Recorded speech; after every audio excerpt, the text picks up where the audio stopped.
only thing good is to answer, but still allow me two short remarks, because they are really very, very short. The first, what you have said about Father Joseph, it is known in our culture. Karel Čapek had written a trilogy, Horduval, Obyčejný život, Povětron, in which it is said, everybody of us lives more lives than one. One of us lives 2 lives, another 3 lives, anyway, more than 1 life. That was the first short remark. And the other, as well short, is that of your teachings, I like very much your teaching about enjoyment.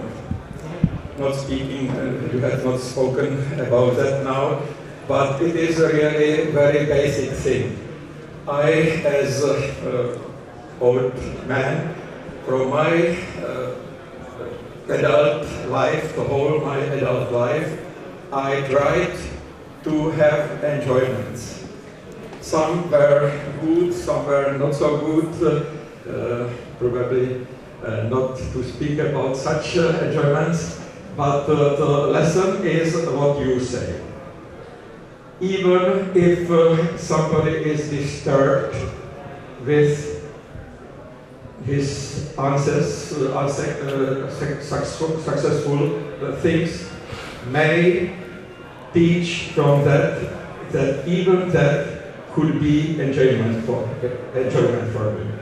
And I suppose that it is very, very deep and very necessary teaching for such an auditorium of young people, that even if, for example, tomorrow the demonstration will be not such as we await, or if you the year after that will be dissatisfied by that or that, we from the left side of political scene could live in enjoyments, be glad to live such life. Thank you. Thank you. Thank you very much. I will try also to be brief. First, Čapek reference, yes, I admit, this is a very urgent thing to do, to show how many topics, motives, which are in the West identified with certain names, how other smaller nations had them. The only thing I would like to specify is that my conclusion is not this postmodern one, so everything is a lie, beneath a lie, and so on. I am here quite seriously a Platonist. I believe in truth. I believe in truth. I'm not, in this sense, absolutely not a postmodernist. Sorry that I don't have time to go into it more in detail. Then, when you said about enjoyment, jouissance, yes, there are wonderful paradoxes here. Namely, paradoxes how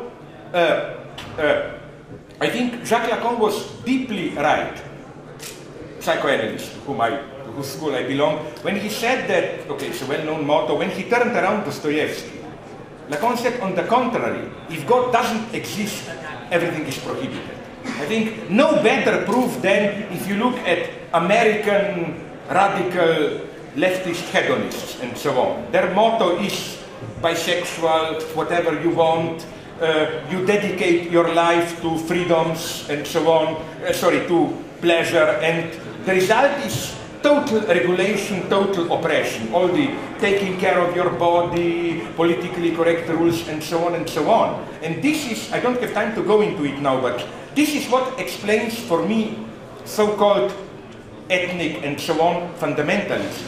It's not what sociologists are claiming. We are living in a postmodern society, risk society, people long for old stability, so they return to old values. I'm tempted to say it's almost the opposite. I met in Belgrade once in a visit some of these hardline nationalists, and it was an unbelievable conversation. The message I got from them was the opposite one, was modern society was for them not perceived as an open risk society, but as a totally regulated. They told me, like, you cannot even smoke, you cannot beat a woman you hate, you cannot rape a woman, you cannot steal. What kind of society is this? You become an ethnic fundamentalist, you go to Bosnia, you kill, you rape, that's freedom and so on. Always, I claim, the appeal of totalitarianism was to manipulate an obscene, transgressive enjoyment. With all my criticism of Adorno, of the Frankfurt School, already in the 30s, he wrote a wonderful paper on the psychological structure of fascist propaganda, where, against the stupidities of Wilhelm Reich and so on, he emphasized how Hitler, or totalitarian leader in general, Stalin, they are not figures of patriarchal authority. They are a totally different kind of obscene figures. Their mode is not that of authority, which is why in the book, which I think the other one, is the ticklish subject, which is translated, maybe, there I quote an example which makes this absolutely clear. An invented story, how, let's say it's Sunday afternoon, you are a small child, your parents want you to visit the grandmother, and you are bored, you don't want to do. A traditional paternal authority would tell you, I don't care how you feel, behave properly, go and visit grandmother. That's totally acceptable for me. It should be done, it doesn't oppress you, because it gives you inner freedom to hate the grandmother. What would a postmodern authority tell you? Something much more refined. It would tell you, you know how much your grandmother loves you, but nonetheless, you should go there only if you really want it. That's horrible, I think, because every child knows that. Beneath the appearance of a free choice, do what you want, this appearance of choice conceals a much more oppressive order.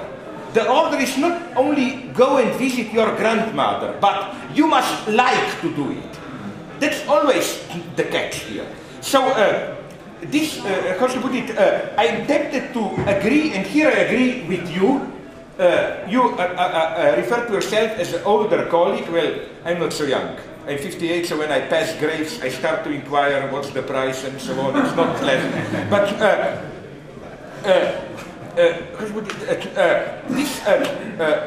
But Adorno said somewhere something very true, that in our so-called consumerist societies and so on, perhaps the most difficult thing to do is to truly passively enjoy.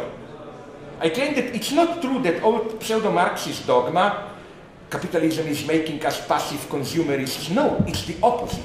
This is one of the things I didn't have time to develop. The category that my Austrian friend Robert Fahler developed of interpassivity is so interesting. Interpassivity is an extremely productive idea for me. The idea is not the other is doing things for me, but the other is passive for me. What do I mean by it? Remember, I remember the phenomenon which always fascinated me. Do you know those American stupid TV series like Friends, Cheers, where you have so-called canned laughter? Laughter which is part of the tape itself, so that the TV set laughs for you. It's a very mysterious phenomenon. What happens? You return home in the evening, tired as a dog, you look at the screen, you do nothing, just like this, and at the end you feel relieved as if you have laughed. You effectively can laugh through others. You can mourn through others. You know this old institution of weepers. Women you buy so that they cry.